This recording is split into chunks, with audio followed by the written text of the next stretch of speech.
अस्सलाम वालेकुम viewers, welcome back to my YouTube channel daily tips with Asma. मिन्हा नाम का शुमार लड़कियों के नामों में होता है। मिन्हा एक इस्लामी नाम है। मिन्हा नाम की इब्तदाई तारीख उर्दू ज़बान से निकलती है। मिन्हा नाम की लड़कियों के लिए खुशकिस्मत नंबर 1 माना जाता है। मिन्हा नाम का मतलब है देना और अता करना।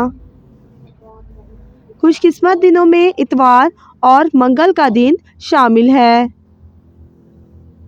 मिन्हा नाम का शुमार इंटरनेट पर सबसे ज़्यादा सर्च होने वाले नामों में से होता है। खुशकिस्मत धातु में हिंसों के हिसाब से चांदी शामिल है। मिन्हा नाम के अफराद के लिए मुआफिक रंगों में सब्ज जंगनुमा रंग शामिल है। मिन्हा नाम के अफराद के लिए मुआफिक पत्थरों में पुखराज पत्थर शामिल है। फ्रेंड्स, अगर आप अपने नाम का मतलब जानना चाहते हैं तो कमेंट बॉक्स में अपना नाम लिखें। इंशाल्लाह हम आपके नाम की वीडियो ज़रूर बनाएंगे।